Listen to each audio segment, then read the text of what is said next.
On the occasion of World Environment Day today, India launches Nagar 1 scheme to create urban forests in 200 corporation cities. Urban forests will be grown in partnership with corporates, people, local bodies and state governments. The scheme to help in creating additional carbon sink.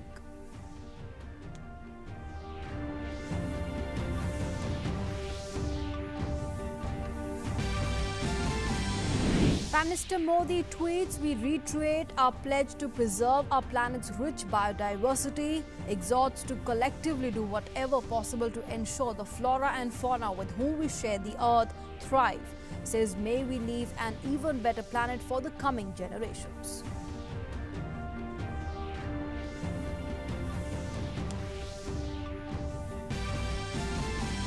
Government issues guidelines for opening up of religious places, hotels, restaurants and hospitality services and the shopping malls from the 8th of June. Guidelines contain preventive measures to contain the spread of COVID-19.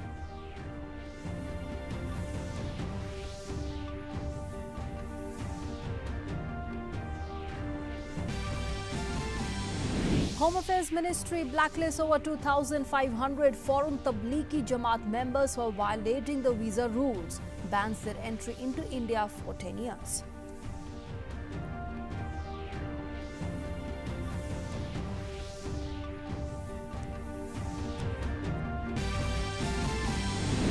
Centre releases goods and services tax compensation of 36,400 crore rupees to states and union territories for period from December 2019 to February 2020. The GST compensation of 1,15,096 crore rupees for the period from April to November 2019 already released by the centre.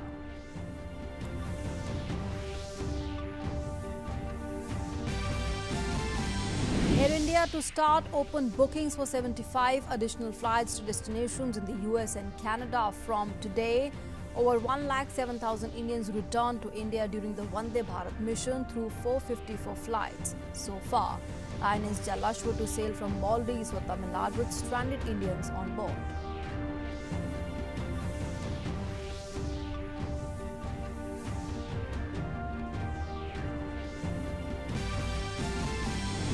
COVID-19 active cases in India stand at 1,10,960 while 1,09,461 patients cured and discharged. The global number of COVID-19 cases crossed 66 lakh with over 3.89 lakh fatalities.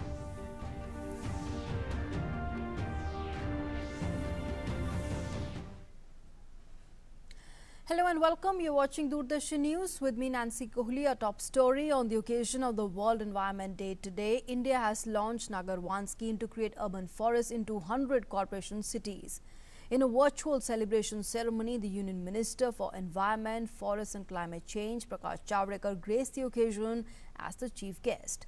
Under the scheme, the urban forest will be grown in partnership with corporates, people, local bodies and state governments. It will be a unique activity where all the stakeholders will do something to grow the forest neat and clean. These forests will work as lungs of the cities and will primarily be on the forest land in the city or any other vacant land offered by local urban bodies. This year's Environment Day theme is biodiversity. We have decided today to launch our Nagar 1 program, urban forest program in 200 corporation cities of India. We started in Pune in 2015 and with the help of Forest Department, People's Representative, the Guardian Minister, the Member of Parliament, Member of Legislative Assemblies, corporation, and as was shown by Tata Motors, Persistent Foundation and TER Policy Center, this was the best example of PPP and that is the model for improving the forest, urban forest in 200 cities. City forest we will fund it to an extent, to compound it and to carry out minimum services there from the Campa fund. as India has decided to create 2.5 billion or 3 billion tons of carbon sequestration, new forest, creating new carbon sinks, and that will work as urban lungs also. The minister also launched a brochure depicting people's participation in urban forestation.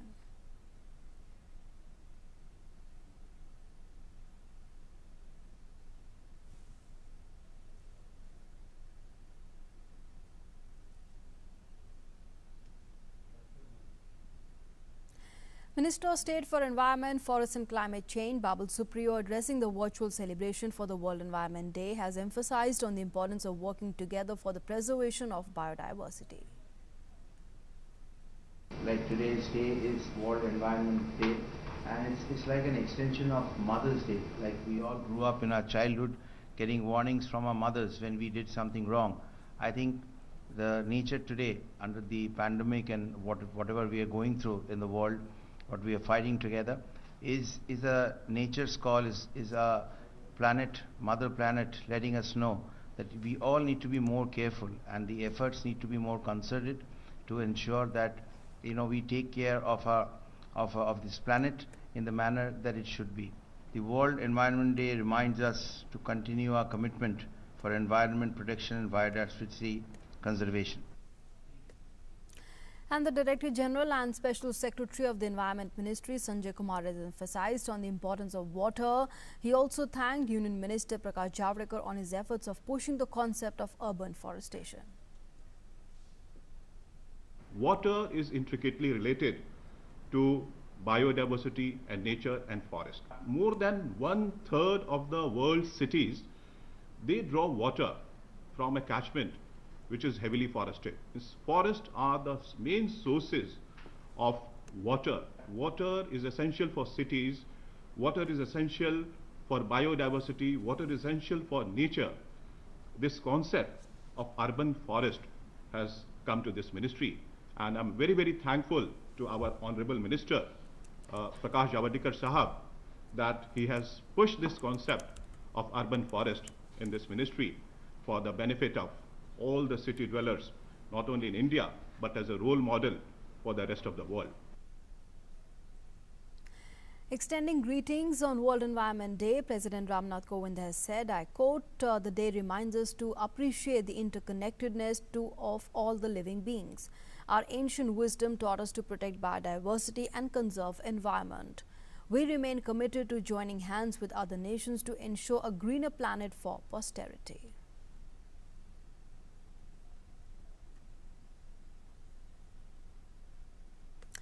And as the world celebrates the World Environment Day today, Vice President M. Venkaiah Naidu extended his greetings. In a series of tweets, he said, I quote, let there be a new beginning on this World Environment Day. Together we can secure the well-being of the people and the planet, unquote.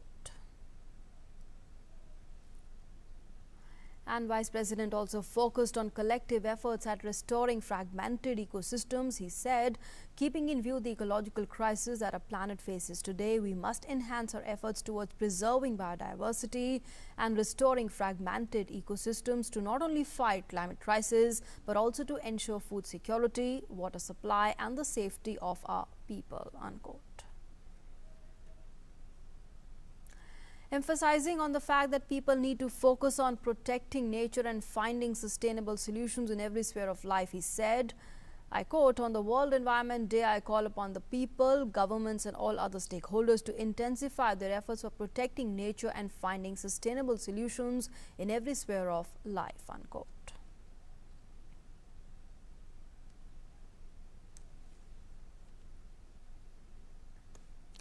Prime Minister Modi, in his message on World Environment Day today, has said, I quote, we reiterate our pledge to preserve our planet's rich biodiversity. Let us collectively do whatever possible to ensure the flora and fauna with whom we share the earth thrive. May we leave an even better planet for the coming generations.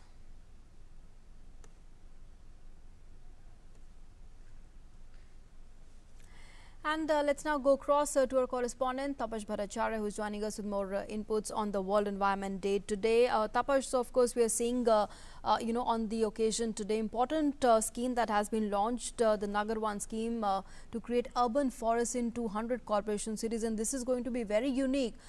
Just put this into perspective for us, how this is going to be so very important and about this initiative. Absolutely, Nancy, you're bang on there. This is going to be one of the game changers for India. Remember, India's urban population is growing at a phenomenal speed, and that's one of the reasons why this urban forest scheme for 200 corporation cities, where urban forests will be grown with partnership of corporates as well as people and local bodies along with state governments, and which will be a unique activity where all stakeholders will do something to grow the forest, and it will be this forest will act as a lung and a basic environmental thing to make sure that if people in the urban areas are in tune with the environment. Remember, as of now in the metropolitan cities, the way things are as of now, it's becoming concrete jungle.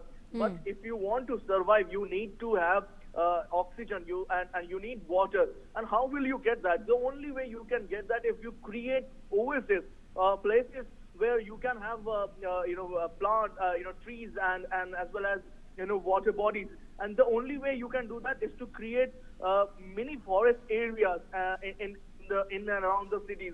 And one of the great examples that has happened is in Pune, where almost 16.8 hectares of barren hill area was turned into a green forest with the biodiversity of 23 plant species, 29 bird species, 15 butterfly species, 10 reptile species, and 3 mammal species going through that place. And remember, that was a barren area. Now that has turned into a urban forest, and that is becoming a role model for the country. Remember, as of now, India has 8% of world biodiversity, and despite having many constraints, like only 2.5% of world landmass right now India has, and India has almost 16% of human as well as cattle population, and only 4% of freshwater resources. So keeping those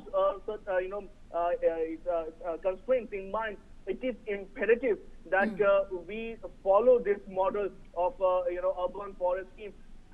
It is in Indian ethos. This is not something which has been told to us from a top-down model. It is there in our Indian ethos and in sync with our country. Remember, India is probably the only country where trees are worshipped, animals, birds, reptiles are all worshipped in the society, and an environment plays a key role in that. So keeping the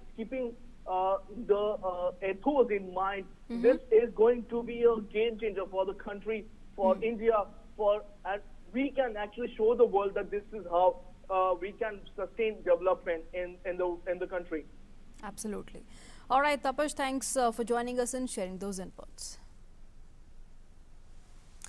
And on the World Environment Day today, renowned sand artist Sudarshan Patnaik has created a sand art at Puri Beach in Odisha. Through his creation, he's given a message: together we must act for nature. It's time for nature. Make the planet green.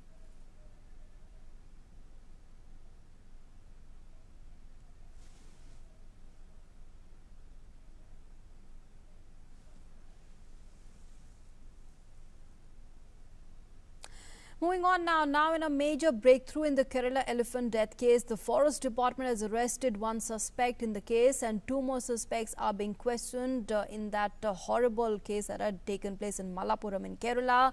The elephant, remember, had died after she was fed a pineapple filled with firecrackers by some people there. Let's go across now to our correspondent Ajay Joy, who is joining us from Kerala. Ajay, we had seen an outpouring of grief and anger by one and all over this horrible, heinous crime that had taken place in Malappuram, Kerala, and now we are given to understand that one arrest has been made.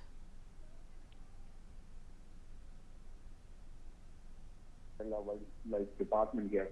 As you know, this incident also happened in the last week of May. Garnered headlines throughout the world last 2 days, and finally, they have made the arrest, they have recorded the arrest. The person's name is Mr. Wilson, and 2 more suspects are being questioned. This was declared by the Kerala Minister for Forest, Sri K. Raj himself, today. So a major breakthrough, and more. He also hinted that more people will be arrested. So that means it's not secluded to one person. And from the initial information from the sources and all, the suspects are from the background of farming. And the one who got arrested, he has taken land on lease and has been farming. So this looks like a classic case of man versus animal conflict. And more details are still expected. We are yet to get concrete details still. These are the earlier information what we have sourced so far. And hopefully we will get more information throughout the day. Okay. All right, Ajay, thanks for those inputs, but a clear message being sent out how we all need to be so considerate, kind and compassionate to the animals. Moving on now to some important news. The Ministry of Health and Family Welfare has issued guidelines for opening of religious places, hotels, restaurants and hospitality services and shopping malls from the 8th of June. The standard operating procedure issued on preventive measures to contain the spread of COVID-19. The ministry has advised persons over 65, expecting women and children under the age of 10 to stay at home. Now, under the SOP, all the religious places shall also ensure that entrance will have mandatory hand hygiene and thermal screening provisions, and only the asymptomatic persons shall be allowed in the premises. Any shops, stalls or cafeteria outside and within the premises shall follow social distancing norms. Large gatherings, congregation continue to remain prohibited. It also said that community kitchens should follow physical distancing norms while preparing and distributing food. Also, frequent cleaning and disinfection of the religious places must be done. The religious places in containment zones were not allowed to open and must remain shut. Only those outside containment zones will be allowed to open.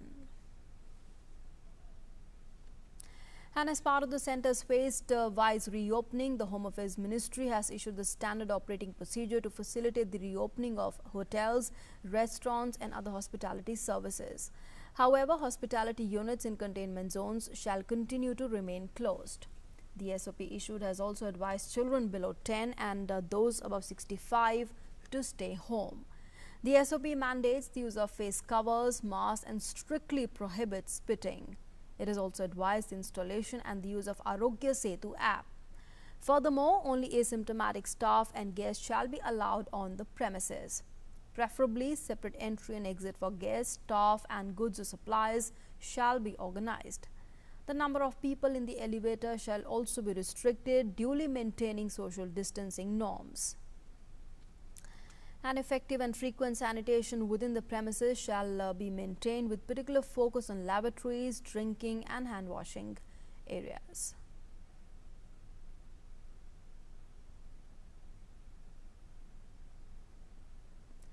Now, as part of Unlock 1.0, the government has also allowed shopping malls to resume operations from the 8th of June, and after being locked for more than 2 months, shopping malls will welcome shoppers while following the standard operating procedures.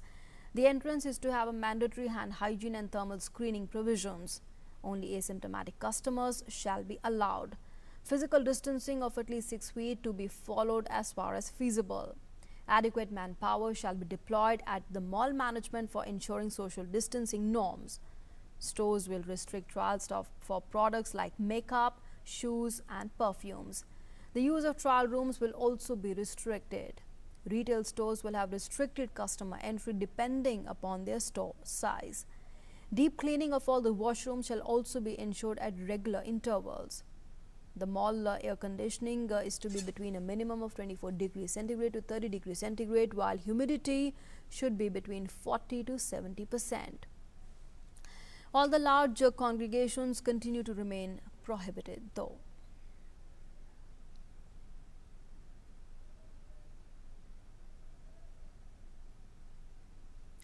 Moving on now, phase 2 of the Vande Bharat mission is to continue till the 13th of June. So far, Air India has operated 103 flights in this phase. 107,123 Indians have been brought back home so far, with 454 flights taking to the skies. Now, these include 17,485 migrant workers, 11,511 students and 8,633 professionals. Over 32,000 Indians have returned from Nepal, Bhutan and Bangladesh. Phase 3 of the Vande Bharat mission has been announced. Around 38,000 persons expected to be repatriated under third phase. 337 international flights to bring back stranded Indians from 31 countries in the third phase. This includes 54 from the US, 24 from Canada and 11 flights from 6 African countries. The 6 African countries include Nigeria, Egypt, South Africa, Kenya, Seychelles and Mauritius.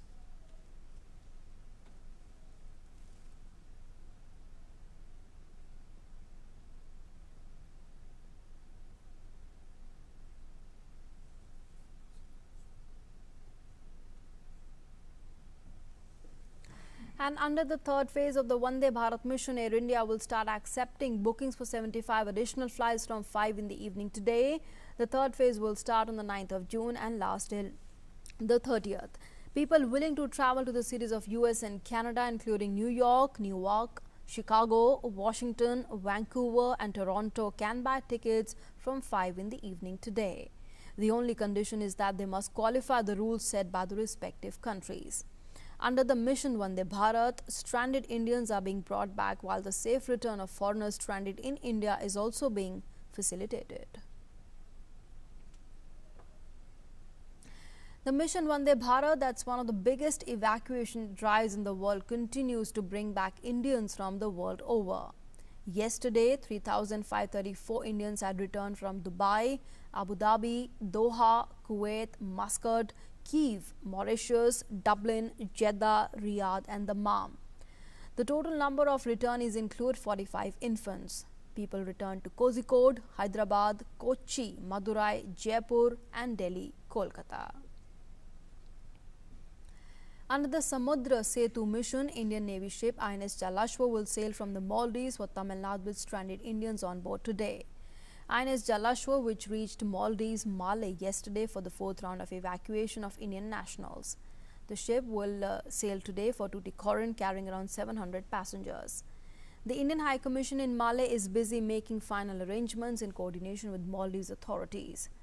Bus pickup has also been arranged from different places in the capital Malé, while boats will ferry passengers from islands outside Malé. Earlier, INS Jalashwa sailed twice and INS Nagar once from Malé to bring back around 1,500 people to Kochi last month. INS Jalashwa had also brought 685 people to Tuticorin last week as part of Samudra Setu program under the Vande Bharat mission. And now a look at the impact of COVID-19 in India. So far, a total of 109,461 patients have been cured of COVID-19. The recovery rate has improved amongst COVID-19 patients. Presently, there are 110,960 active cases and all are under active medical supervision.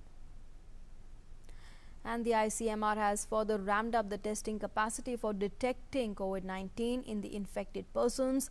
The number of government laboratories has also been increased to 498 and private laboratories has been increased to 212. 1,39,485 samples were tested in the last 24 hours. The total number of samples tested so far is 42,42,718.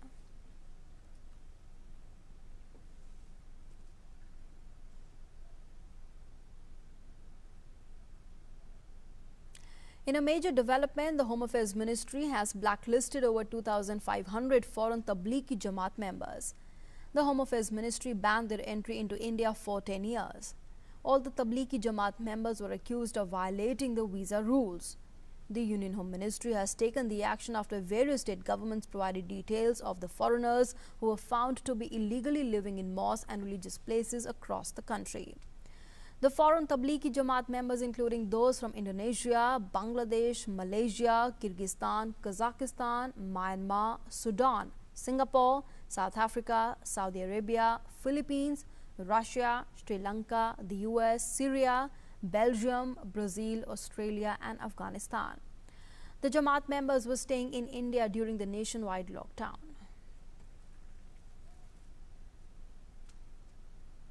The Shramik special trains continue to bring good news for the migrant labourers travelling in them. The Union Railways Minister in a tweet has informed that moments of hope and celebrations were witnessed on board as 36 babies took birth on the Shramik special trains. These railway babies are testimony to the large scale of the mammoth operations to get migrants back home. Every time a woman goes into labour while travelling in these special trains, a team of doctors along with the railway staff supervise her and ensure safe delivery of the baby. Following the delivery, all the required care and assistance is also being provided to the concerned woman and her newborn baby. And according to data from the Johns Hopkins University, the global count of COVID-19 cases has surged past 66 lakh, while the death toll has topped 3.89 lakh. US currently accounts for the highest number of infections and fatalities with 18.72 lakh confirmed cases and with more than 1 lakh deaths. Brazil comes in the second place with 5.84 lakh confirmed cases, followed by Russia with more than 4 lakh cases and UK with 2.8 lakh cases. Now, regarding fatalities, the UK continues in the second position after the US with more than 39,000 deaths, which also accounts for the highest fatalities in Europe. Other countries with over 10,000 deaths are Italy, Brazil, France, Spain and Mexico. And with that, it's a wrap on this edition of the news. Thanks for being with us.